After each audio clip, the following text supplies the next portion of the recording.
What is up, y'all? Ryan here with Southern Reptiles. I hope you guys are having a great week. The weekend is approaching quickly, and it's a little gloomy out. I think we're supposed to have a storm later and a little bit of a cool front. Might have some egg laying going on. I'm not sure. The last episode we had a ton of egg laying. But I'm going right now to pick up a really cool pet that I've been wanting for a while. So if you're interested to see what it is, stick around, watch the episode. And also please remember to hit the like, subscribe, give me the thumbs up, subscribe, and hit the bell notification for any future content that comes out. Stick along, watch, and you'll see what I'm getting. So I got my new cage here. Surprise, surprise. Gonna be putting obviously something in it. You will find out if you keep watching. Just giving it a little hose out right now. Clean it off.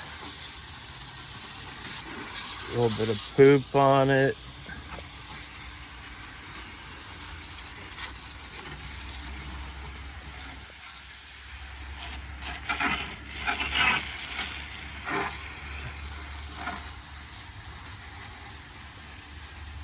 Letting it dry off. Not a bad cage. I paid about $40 for it, so not bad. Say hi for the camera.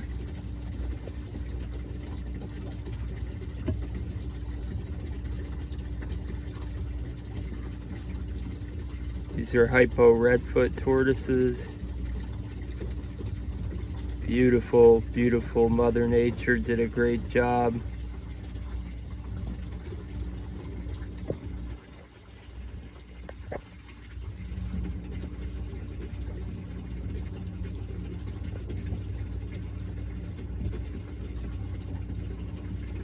They're like, where's the food at? I gave them a mountain of 3 heads of greens yesterday and they ran through them.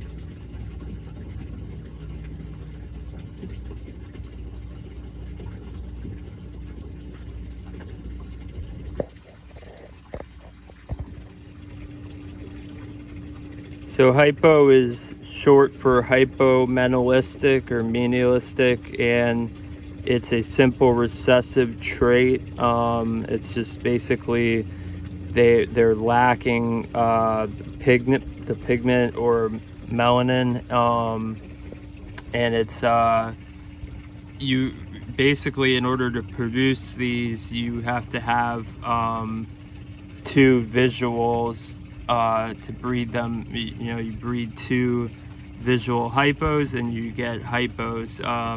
If you breed a visual to a just your regular wild type natural redfoot, then you would get what's called a het, and then that het carries the gene but doesn't show it, but that het down the line can eventually help produce more hypos. Just a little information on them. They're beauties, and these are all just grow outs. We're growing them up and then they're going out with the adults.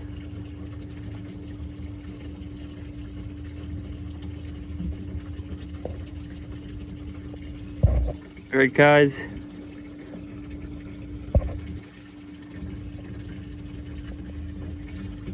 This one's like ready to jump out. So we got a perfect little setup right next to the chickens for these guys and gals. This is just temporary until I get the big cage fully set up where I want it. I want to put it somewhere where they don't get too wet. This has a cover that, it has this cover, but also has a cover that goes over the top of this. So if it's raining, I can keep the cover on and they will, the hay won't get all wet. This is a hide box area, and this is it's about a little small, but it's just temporary. So once I get them in that bigger cage, they're gonna have more space to run around. I'm gonna put some more hides in it, and so I'm excited to get these guys out of the box. Okay, so I unveiled the new pets. These are button quail, and these are full-grown adults. Look at it, and you know, if you could just for size comparison to see how small they are. I mean, a full-grown adult is smaller than my hand. They're tiny. You can only imagine how small a baby is, and they do lay eggs pretty readily. So I'm excited about that. I have 2 males and 2 females, and yeah, so this temporary spot, and right now I have the lid closed with just my wrist and the phone holding it up, because they are a little jumpy and flighty. They don't fly per se, but you know, they can get up and do a little bit of flight and jump out of the box. So I have to keep the lid closed. But really cool species.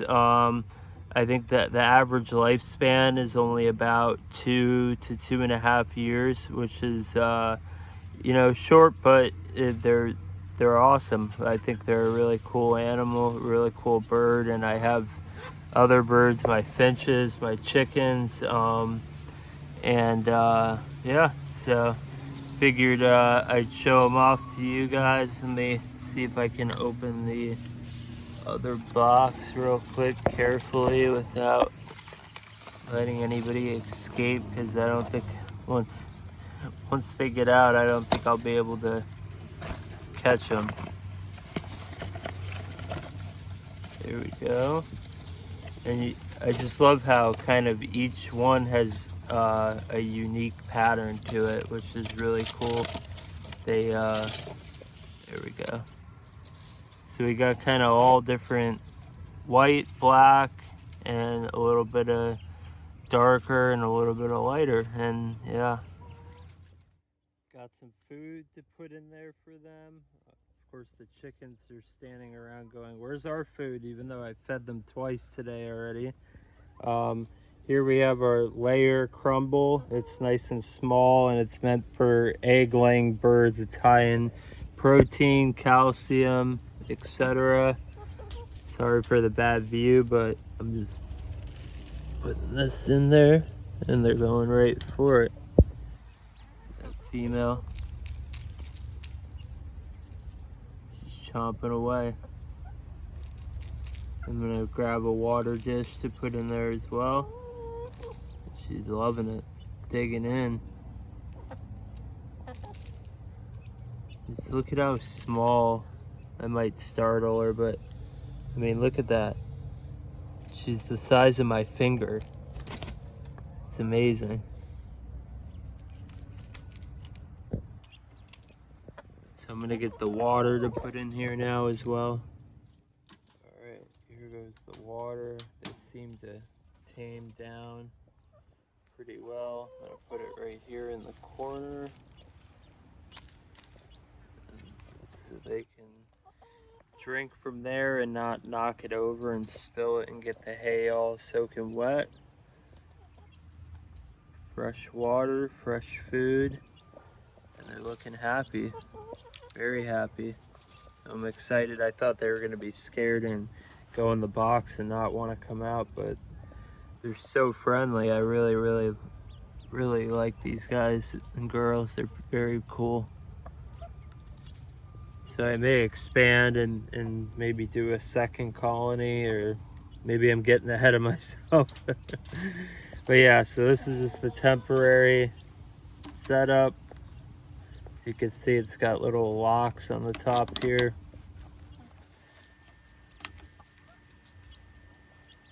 This one's a little harder to close.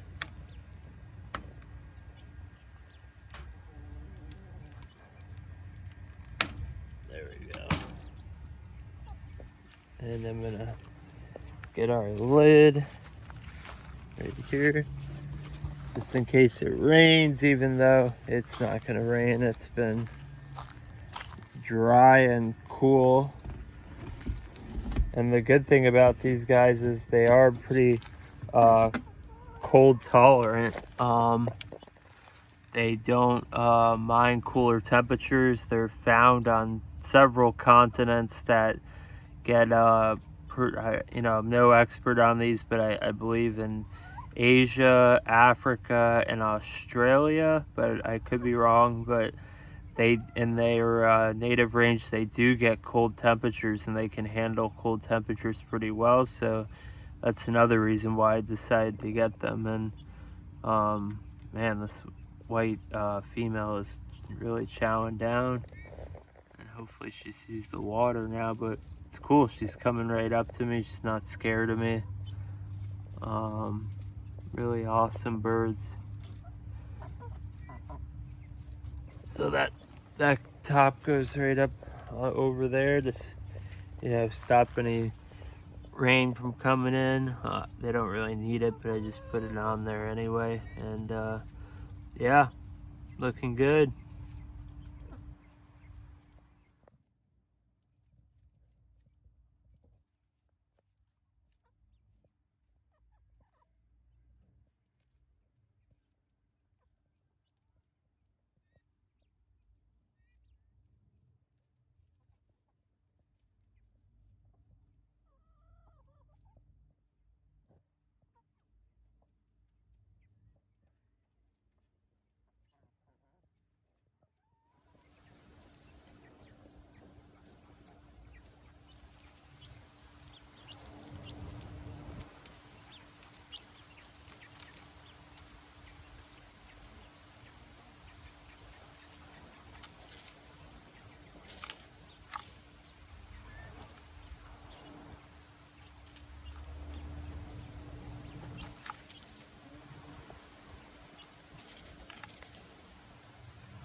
So they're nice and comfy in their temporary setup.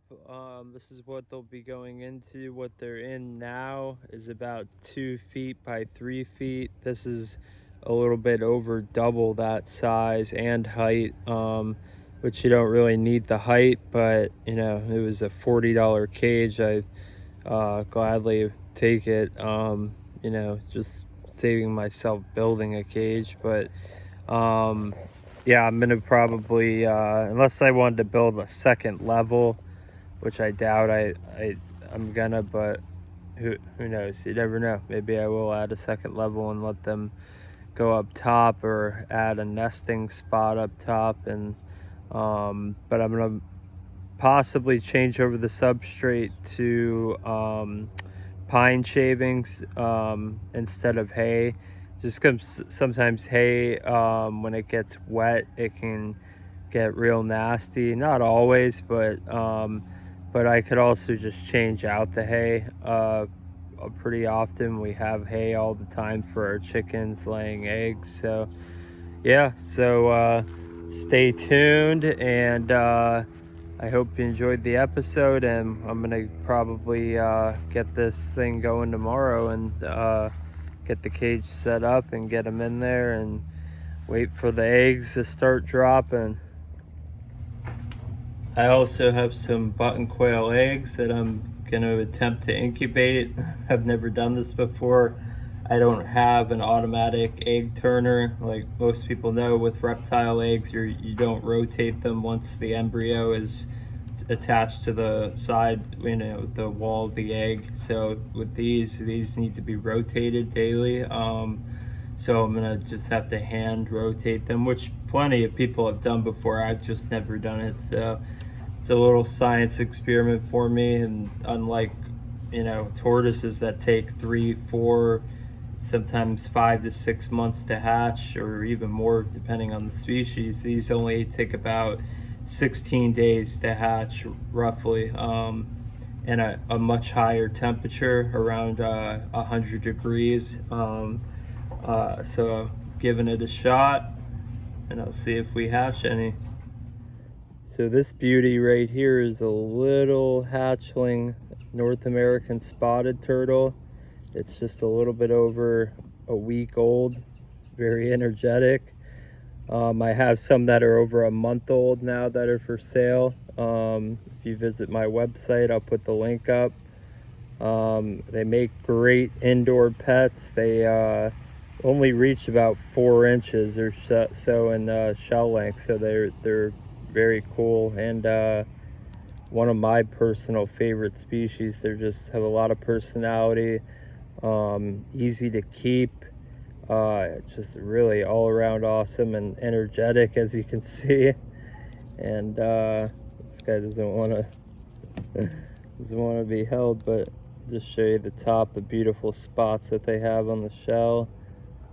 And yeah, great species. Okay, everybody, that was the episode for today. I hope you enjoyed it.